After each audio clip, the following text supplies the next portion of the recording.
사랑합니다. 축복합니다.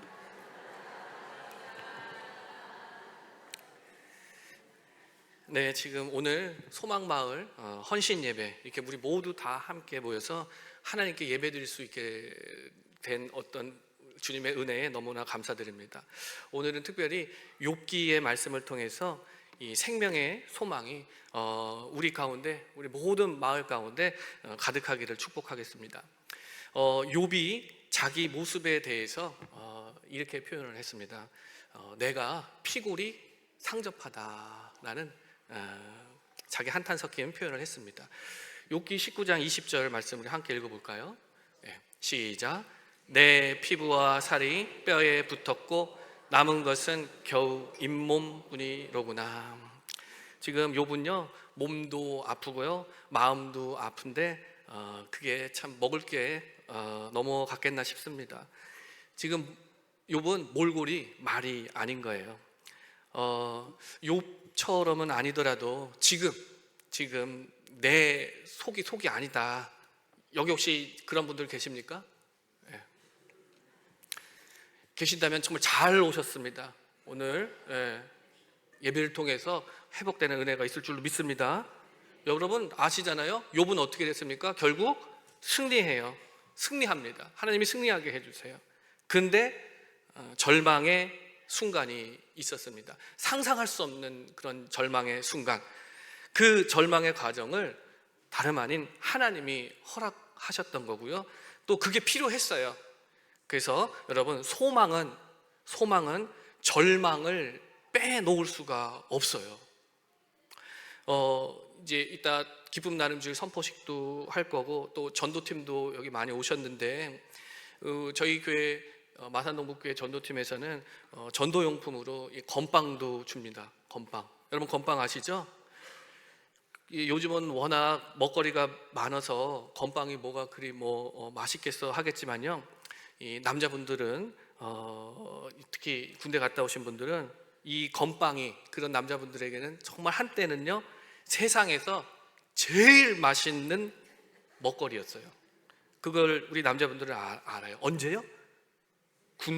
군대에서도 훈련소에서. 그때는 정말 못 먹고 배가 고프고 힘들 때입니다. 그때 먹었던 건빵 한 개, 저도 먹어봤어요.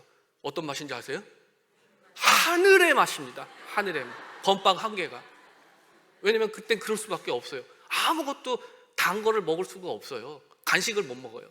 근데 건빵 한 개가 그 입에 딱 들어오는 순간 여러분 사르르르 나요. 사르르르 녹고 맛이 기가 막힙니다. 여러분, 배가 고파봐야, 여러분 피골이 상접해봐야 진짜 포만감이 뭔지 알아요.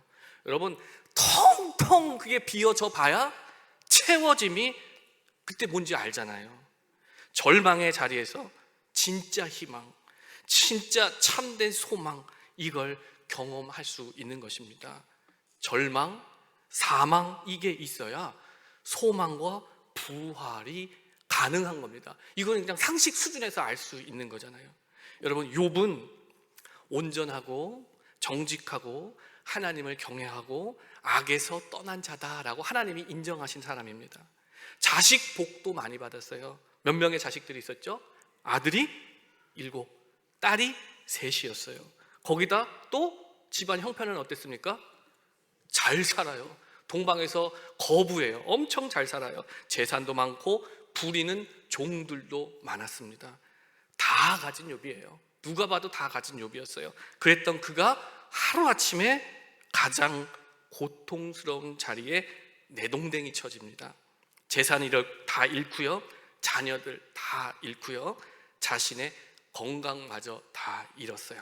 그야말로 절망입니다. 절망의 자리에서 욥은 신락 같은 희망, 소망, 그것을 말해요. 그게 오늘 본문입니다. 우리 7절 우리 함께 읽어볼까요? 시작. 나무는 희망이 있나니 찍힐지라도 다시 움이 나서 연한 가지가 끊어져 아니하며. 아멘. 이게 무슨 말인 줄 아시겠죠? 나무는 희망이 있다라는 거예요. 왜 그렇습니까? 여기저기 도끼질을 당하고 톱질을 당하고 비바람에 그 나무의 온몸이 패어나가도 다시 거기에서 싹이 돋고 부드러운 가지가 또 나오리라, 이런 희망이 그 나무에게 있다라는 것입니다. 기왕에 우리 성경 공부 차원에서 이 희망 원래 이쪽 말이 있어요. 우리 그 글자 이미지 한번 보시겠습니까? 예. 그 한글 써 있죠? 따라해보세요. 티크바. 예. 이게 저 말이에요. 그 뜻은 뭐라고 되어 있습니까? 희망, 소망, 그리고 끈. 그래서 완벽하게 우리말로 옮길 수는 없지만 저렇게 티크바라는 것은 희망, 그러니까 우리가 잘 아는 소망을 얘기하는 거고요. 그 다음에 끈을 의미하는 거예요. 이걸 좀 기억해 두시길 바라겠습니다. 이 티크바가 이 소망으로서, 희망으로서 쓰여진 잠언의 말씀이 있어요. 굉장히 많은데 대표적으로 잠언 29장 20절에 이런 말씀이 있습니다. 우리 함께 읽어보겠습니다. 시작. 내가 말이 조급한 사람을 보느냐, 그보다 미련한 자에게 오히려 희망이 있느니라. 아멘. 말을 막 하는 사람보다 미련한 자에게, 어리석은 자에게 오히려 뭐가 더 있다? 희망, 소망, 티크바, 소망이 더 있다라는 거예요. 여러분 혹시라도 욥기가 길어서 그렇지 이걸 통독을 해보신 분은 알 거예요. 욥이 지금 상황이 정말, 상황도 상황이지만 이분이 정말로 또 절망적이었던 게 하나 있어요. 그게 뭐였습니까?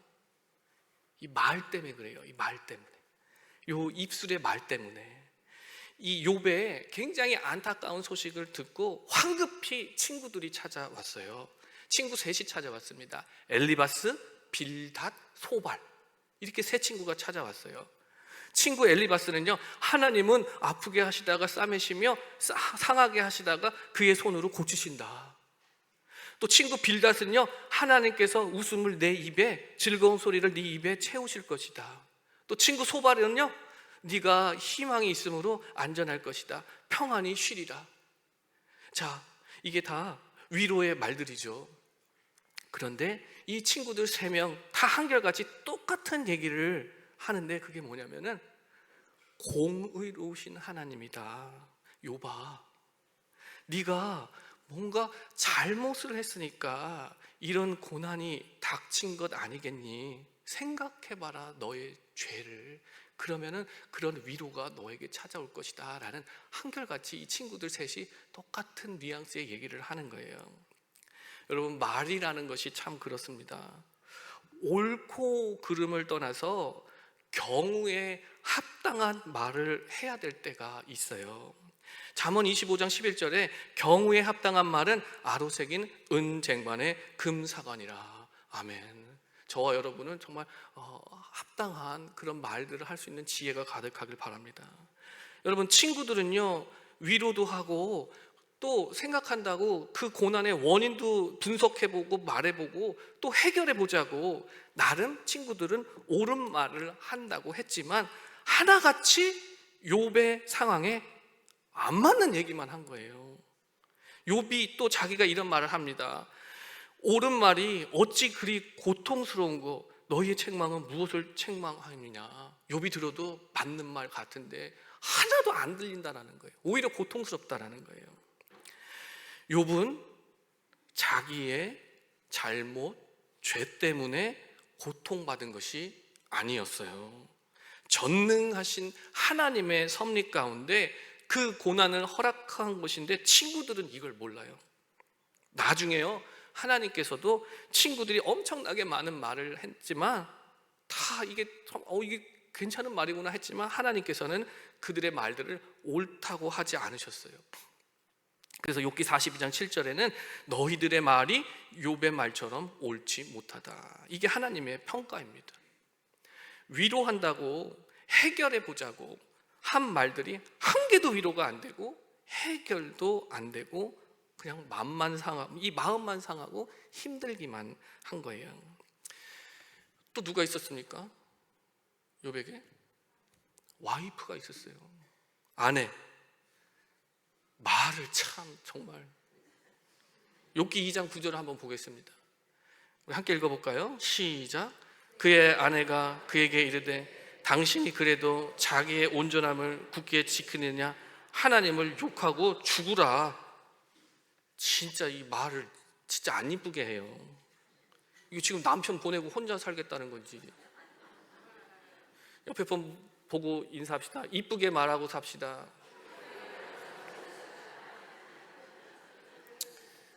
근데 뭐 다 연륜이 있으시기 때문에 우리가 말을 아무리 이쁘게 해도 듣는 사람의 상태가, 내가 아무리 말을 이쁘게 해도 듣는 사람의 상태가 아프면 안 괜찮을 때가 더 많아요.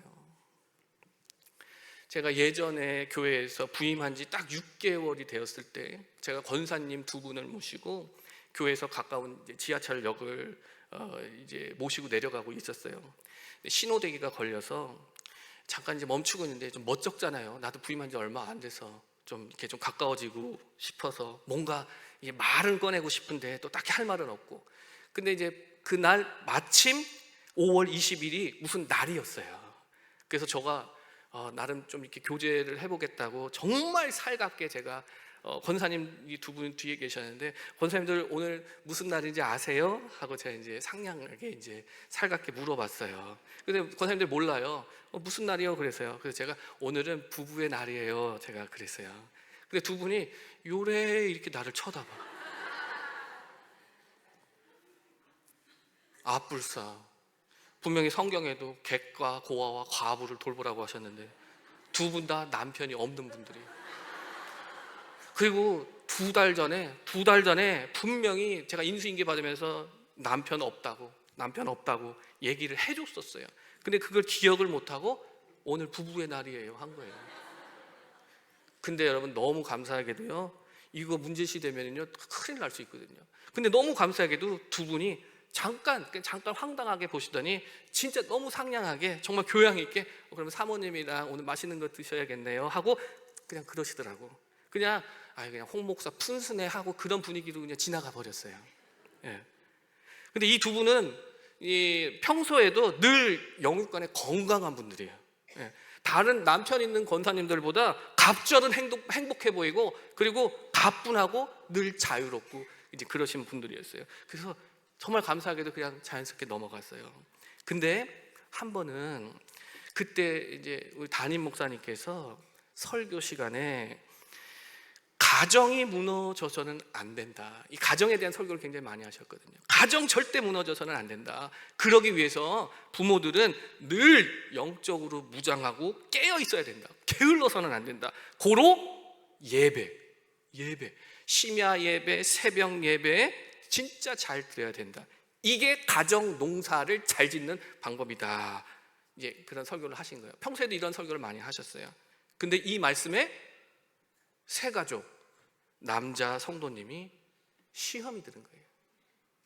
몇 년 전에 아내와 갈라서서 홀로 되신 분이에요. 가정이 심하게 무너진 분이셨어요. 이거 자기 들으라고 한 말씀이라고. 아닌데 이건 그럼 내가 가족 농사를 내가 잘못했네 이렇게 돼버리신 거예요. 그래서 가서 이 구역장이랑 얼마나 그 설명을 했는지 몰라요. 그게 아니라고 목사님 의도는. 근데 이게 대화라는 게 말을 주고받고 하면 할수록 그분이 마음의 어려움만 더 쌓여 가시는 거예요. 결국에는 교회를 이제 나가셨어요. 자, 오늘 또 새가족분들 또 이렇게 수료식 있죠? 예, 새가족분들 정말 하나님이 보호하사 우리 마산동북교에서 시험 들지 않고 잘 정착해 나가기를 축복합니다. 네. 제가 진짜 저는 우리 어른들한테 목사님들한테 배운 거예요. 시험 안 들 수 있대요. 방법이 있대요. 제가 알려드릴까요? 우리 성도님들도 시험 안 들 수 있는 방법 몰라요? 안 받으면 된대요. 그거를 시험을 굳이 주려 안 받아. 난 안 받아. 이러면 된다는 거예요. 우리 새가족분들 아시겠죠? 안 받으면 돼요. 안 받으면. 자, 우리 성도님들 마찬가지고. 그걸 왜 굳이 받으려고 그래요? 시험을 주는 거 안 받으면 되지. 자, 시험 안 되는 우리 마산동북교회 되기를 축복합니다. 그래요. 그 말이라는 게 상황에 따라 그냥 넘어갈 수도 있고 이게 빗으로 꽂힐 수도 있더라고요. 여러분 욥의 그 아내의 말도 이것도 여러분 듣기 나름인 거예요. 욥의 말도, 욥의 아내의 말도. 이게 교회사적으로 참 이 욥의 아내는 악하다, 이렇게 보통 이렇게 읽어 나가요. 자, 세번역 2장 9절을 다시 한번 읽어볼게요. 세번역으로 함께 읽어보겠습니다. 시작. 그러자 아내가 그에게 말하였다. 이래도 당신은 여전히 신실함을 지킬 겁니까? 차라리 하나님을 저주하고서 죽는 것이 낫겠습니다. 제가 좀 의도하긴 했지만 뉘앙스가, 어떤 면에서는요, 지금 남편이 너무 고통스러워하니까, 고통받는 남편이 바라보자니 너무 자기도 안쓰럽고, 보는 자기 자신 그 아내도 너무 괴롭고, 그래서 남편 위하는 마음에 차라리 그냥 고통을 끊어버리세요. 여러분, 이렇게 아주 비참한 상황으로도 들릴 수 있는 구절이기도 해요. 여러분, 성경 이 구절은요 좀 열어놓으셨어요, 하나님께서. 그래서 이렇게도 읽을 수가 있습니다. 어찌되었건 욥은 아내의 말에 단호하게 나갔어요. 그래서 욥기 2장 10절에 우리가 잘 아는 말씀이에요. 우리 함께 읽어보겠습니다. 시작. 그가 이르되 그대의 말이 한 어리석은 여자의 말 같도다. 우리가 하나님께 복을 받았은즉 화도 받지 아니하겠느냐 하고 이 모든 일에 욥이 입술로 범죄하지 아니하니라. 아멘. 아내의 말에 전혀 동조하지 않고 자신의 입술로 범죄하지 않아요. 그런 욥이었습니다. 그리고 여러분, 욥의 친구들과의 그 대화, 굉장히 긴 대화였는데 욥의 친구들과의 대화도 여러분 평소 같으면, 그냥 평상시 같으면 서로의 그 신앙적인 지평을 넓혀줄 수 있는 그런 대화 내용들이에요. 하나님에 대해서, 창조의 질서에 대해서 아주 심도 깊고 심오한 내용들이 이렇게 담겨져 있습니다. 그런데 지금 욥의 상황이 너무 절망적인 상황이니까, 극도로 예민한 상태에서 친구들의 말 한마디 한마디가 다 가시 같은 거예요. 대화가 아니라 그래서 치열한 논쟁이 돼버립니다. 그래서 이런 논쟁이 욥기 3장부터 37장까지 정신없이 치고 받고 찌르고 그런 내용들이에요. 그리고 친구들이 또 옆에서 계속 말로 이렇게 긁어대니까 이 대화 중에 욥도 말려요. 그래서 이제는 본인도 하나님이 너무 섭섭한 거예요. 욥도 하나님이 섭섭하고 또 하나님에 대한, 하면 안 되는데 불평이 나와버려요. 분명 욥은요, 주신 이도 여호와시요 거두신 이도 여호와시니, 이런 고백을 한 분이에요. 그리고 이어지는 말씀 여러분 잘 압니다. 욥기 1장 22절 함께 읽겠습니다. 시작. 이 모든 일에 욥이 범죄하지 아니하고 하나님을 향하여 원망하지 아니하니라. 아멘. 근데 이러한 고백이 무색하게 돼버렸어요. 욥기 7장 11절입니다. 우리 함께 읽겠습니다. 시작. 그런즉 내가 내 입을 금하지 아니하고 내 영혼의 아픔 때문에 말하여 내 마음의 괴로움 때문에 불평하리라. 이게 지금 욥이 한 말이에요. 욥은 환경과 또 사람들의 이 말로 인해서 몸도 마음도 지금 굉장히 절망적이었습니다. 그 절망의 긴 논쟁 속에서 욥은 본인이 알았는지 몰랐는지 대화의 곳곳에 소망의 씨를 뿌렸어요. 현실에서 너무 고통스러우니까 현실에서 벗어나고 싶은 소망, 또 나는 진짜 억울하다, 내가 하나님께 그렇게 잘했는데 내가 이게 죄 때문이라고? 아니다, 하나님께서 그러니까 나를 이제 변증해 주시고 내 억울함을 풀어줄 그 하나님에 대한 간절한 소망, 또 오늘 본문에서처럼 나무도 희망이 있는데, 나무도 소망이 있는데, 사랑하는 성도 여러분, 누구나 소망을 꿈꿀 수 있어요. 근데 여러분, 중요한 거는요, 하나님이 우리에게 주신 소망은 반드시 절망 가운데 죽었던 나를 살려주십니다.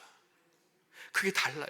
소망을 세상 사람들도 다 잡죠. 그러나 하나님이 나에게 주신 소망은 여러분 반드시 우리를 살리게 되어 있습니다. 우리 오늘 본문 14장 8절 9절을 함께 읽어보겠습니다. 시작. 그 뿌리가 땅에서 늙고 줄기가 흙에서 죽을지라도 물기운의 음이 돋고 가지가 뻗어서 새로 심은 것과 같거니와. 아멘.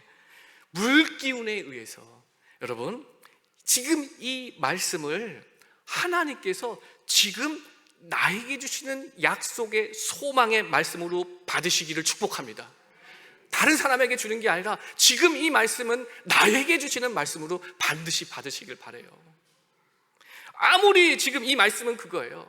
아무리 메말라 있고 헐떡이고 죽어있는 상태라도 물이 요만큼이라도 내게 적셔지면 생명의 기운이 온몸으로 쭉쭉쭉 뻗어서 다시 살아난다라는 말씀입니다. 물기운이 요만큼만 있더라도. 욥은 진짜 그랬어요. 자기 자신의 뿌리까지 흙 속에서 파묻혀서 사망의 지경에까지 이르렀습니다. 그러나 그 사망과 같은 절망 속에서 물과 같은, 이슬과 같은 하나님의 말씀이 적셔졌어요. 여러분, 하나님의 말씀은 생수와 같습니다. 여러분 잘 아시는 아모스 8장 11절 말씀에 양식이 없어 주림이 아니며 물이 없어 가람이 아니다. 여호와의 말씀을 듣지 못한 기갈이다 라고 하셨어요. 여러분 예레미야 2장 13절에 내 백성이 두 가지 악을 행하였나니 곧 그들이 생수의 근원이 되는 나를 버린 것과 생수의 근원이 되는 하나님을 버렸다라는 거예요. 여러분 하나님은 생수의 근원이십니다. 사람들과의 긴 논쟁 끝에 이제는 살아계신 하나님께서 절망 가운데 있는 욥에게 나타나 주셔서 욥을 만나 주셨고 말씀하셨어요. 그게 욥기 38장 1절 말씀입니다. 우리 함께 읽겠습니다. 시작. 그때에 여호와께서 폭풍우 가운데서 욥에게 말씀하여 이르시되. 아멘. 침묵하시던 하나님이 드디어 욥을 만나 주시고 드디어 말씀해 주셨어요. 폭풍 속에서 나타나 주신 하나님, 비를 내리시고 물기를 내시는 하나님께서 폭풍 속에 나타나셔서 욥에게 생수와도 같은 말씀을 부어 주셨습니다. 여러분, 말씀의 생수가 나에게 적셔지고 흐르면 내 죄가 드러나고 씻겨지는 은혜가 있습니다. 다시 한번 말씀드립니다. 말씀의 생수가 나에게 부어지면, 그것이 흐르면 내 죄가 드러나고 씻겨지는 은혜가 있어요. 욥에게 적셔진 하나님의 말씀은 인간의 이성이나 능력으로는 결코 감당할 수 없는 말씀들이었습니다. 하나님께서 욥에게 하신 말씀들은 이런 거예요. 내가 천지를 창조할 때 땅에 기초를 놓을 때에 네가 거기에 있기라도 했니? 욥아, 네가 그처럼 많이 알고 있는데 나의 물음에 대답해 보아라. 누가 이 땅을 설계했는지, 누가 그 위에 측량줄을 띄었는지 너는 아니? 바다가 그 모태에서 터져 나올 때 그 바다를 가둔 자가 누구고, 바다의 샘에 너 들어가 봤니? 깊은 물 밑을 걸어 다녀 봤니? 우박 창고를 본 적이 있니? 네가 별을 움직일 수 있느냐? 계속해서 이어지는 가늠할 수 없이 크신 하나님의 그 말씀 앞에 단 한마디도, 그렇게 말이 많았는데 이제는 단 한마디도 답변할 수 없는 욥, 꿀먹은 벙어리가 된 욥에게 하나님 다시 말씀하셔요. 욥기 40장 8절입니다. 우리 함께 읽겠습니다. 시작. 공의를 부인하려느냐? 내 의를 세우려고 나를 악하다 하겠느냐? 아멘. 욥, 네가 나의 공의를 부인하려는 거냐? 욥, 너의 그 의를 세우기 위해서 나를 악하다고 지금 하려고 하는 거냐, 이 말씀이에요. 욥은 말씀하시는 하나님 앞에서 아무것도 아닌, 정말 아무것도 아닌 자기 자신을 보게 되고 그의 모든 자아가 그야말로 죽습니다. 욥기 42장 3절 욥의 고백이에요. 우리 함께 읽겠습니다. 시작. 무지한 말로 이치를 가리는 자가 누구니까? 나는 깨닫지도 못한 일을 말하였고 스스로 알 수도 없고 헤아리기도 어려운 일을 말하였나이다. 그리고 욥은 이어서 욥기 42장 5절 6절에 이렇게 고백합니다. 우리 함께 읽겠습니다. 시작. 내가 주께 대하여 귀로 듣기만 하였사오나 이제는 눈으로 주를 배움나이다. 그러므로 내가 스스로 거두어 드리고 티끌과 제 가운데서 회개하나이다. 아멘. 내가 그동안 배우고 듣기만 했던 하나님, 이젠 내가 진짜 살아계신 하나님을 내가 보고 있습니다. 그 고백을 하면서 지금 그는 사람은 죄를 지을 수밖에 없는 아예 그냥 죄덩어리구나, 이런 아주 깊은 우리의 그 죄악, 이것을 깨닫고 지금 욥은 하나님 앞에 회개하고 있는 것입니다. 욥이 이렇게 회개할 때에 하나님께서 그때서야 욥을 다시 회복시켜 주시고 갑절의 축복을 더해 주시고, 자녀들 어떻게 됐죠? 자녀들도 다시 주셨어요. 아내는 어떻게 됐습니까? 아내는 몰라요. 뭐 재혼을 했는지. 근데 여러분, 근데 아내도 이 욥기 19장에 보시면 이렇게 도망간 것 같진 않아요. 보면은 그거 찾아봐요. 보면 숨결에 대해서, 그 욥의 숨결에 대해서 조금 싫어하는 모습에 아내의 모습이 있어요. 이게 뭐 중요한 건 아닙니다. 자, 이제 정리를 할게요. 아까 우리 글자 다시 한번 7절 티크바 한번 다시 보겠습니다.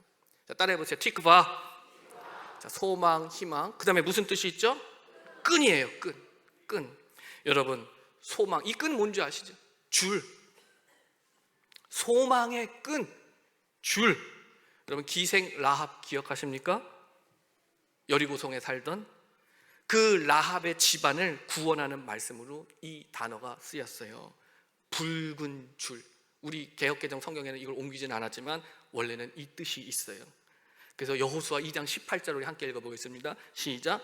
우리가 이 땅에 들어올 때에 우리를 달아내린 창문에 이 붉은 줄을 메고 내 부모와 형제와 내 아버지의 가족을 다 내 집에 모으라. 아멘. 붉은 줄.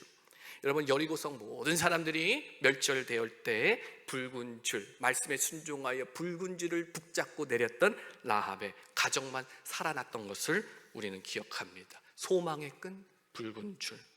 여러분, 소망의 끈은 누가 잡고 계십니까? 소망의 끈은 하나님이 잡고 계시는 거예요. 여러분, 욥을 흔들어대는 마귀, 사실은 마귀가 까닭없이 욥이 하나님을 그렇게 사랑하고 섬기겠습니까? 그래서 하나님께서 그냥 넘겨버리셨던 거예요. 마귀에게. 하나님께 허락받고 마귀가 시험을 한 겁니다. 그런데 하나님께서 욥의 생명만큼은 절대 손대지 못하게 하셨어요. 소망의 끈, 그 끈의 주도권은 하나님이 갖고 계신 거예요. 여러분, 끈은 하나님이 쥐고 계세요. 여러분, 소망의 끈은 우리가 잡는 게 아니에요. 우리는 묶여 있는 것입니다. 그리고 하나님이 잡고 계시는 것입니다. 여러분, 신약에 잘 아시는 로마서 8장 35절 말씀에 누가 우리를 그리스도의 사랑에서 끊으리요? 환난이나 공고나 박해나 기근이나 적신이나 위험이나 칼이라 내가 확신하노니 사망이나 생명이나 천사들이나 권세자들이나 현재일이나 장래일이나 능력이나 높음이나 깊음이나 다른 어떤 피조물이라도 우리를 우리 주 그리스도 예수 안에 있는 하나님의 사랑에서 절대 끊을 수 없느니라 라고 약속해 주셨어요. 하나님 우리를 지금도 붙들고 계십니다. 아무도 끊을 수 없습니다. 여러분, 나무는 희망이 있다. 찍힐지라도 다시 움이 나서 연한 가지가 끊이지 아니한다. 그 뿌리가 땅에서 늙고 줄기가 흙에서 죽을지라도 물 기운에 닿기만 한다면, 물 기운에 닿는다면, 물이 요만큼이라도 내게 적셔진다면 다시 가지가 뻗고 새로 심은 것처럼 반드시 살아난다라고 하는 하나님의 말씀입니다. 여러분, 생명수와 같은 하나님의 말씀입니다. 여러분, 말씀이 육신이 되어 오신 예수님, 우리가 믿는, 지금도 믿고 붙들고 있는 예수님이 생수의 근원이십니다. 여러분, 요한복음 7장 37절에 예수께서 서서 외쳐 이르시되 누구든지 목마르거든 내게로 와서 마시라 하고 하셨어요. 나를 믿는 자는 성경의 이름과 같이 그 배에서 생수의 강이 흘러나리라. 나를 믿는 자는 성경에 쓰여진 것처럼 그 배에서 생수의 강이 흘러나온다라고 하셨습니다. 요한복음 4장 13절 14절에 예수께서 대답하여 이르시되 이 물 마시는 자는 다시 목마르려니와 내가 주는 물을 마시는 자는 영원히 목마르지 아니하리라. 내가 주는 물은 그 속에서 영생하도록 솟아나는 샘물이 되리라 약속하셨습니다. 여러분, 소망도요 다 같은 소망이 아니에요. 영광의 소망이 있습니다. 여러분, 그걸 우리는 붙잡아야 돼요. 마지막으로 말씀 하나 더 보겠습니다. 골로새서 1장 17절 말씀입니다. 함께 읽겠습니다. 시작. 하나님이 그들로 하여금 이 비밀의 영광이 이방인 가운데 얼마나 풍성한지를 알게 하려 하심이라. 이 비밀은 너희 안에 계신 그리스도시니 곧 영광의 소망이니라. 아멘. 이방인과 같은 우리 아닙니까? 근데 우리 안에 역사하시는 분, 그 예수 그리스도께서 유일한 영광의 소망이다라는 겁니다. 예수님만이 우리의 영광의 소망이세요. 여러분, 절망을 결코 두려워하지 마십시오. 여러분, 믿는 자들에게, 예수님 믿는 자들에게 절망은 반드시 극복되어질 일입니다. 흘러갈 일들이에요. 생수의 근원이신, 영광의 소망이신 예수님을 믿고 따르십시오. 예수님만이 우리의 소망이시고 우리에게 생명을 주시는 유일한 소망의 끈입니다. 그 예수님을 날마다 믿음으로 바라보시고 소망의 풍성한 열매들, 30배, 60배, 100배의 풍성한 열매들이 저와 여러분 가운데 맺혀질 줄로 믿습니다. 기도하겠습니다.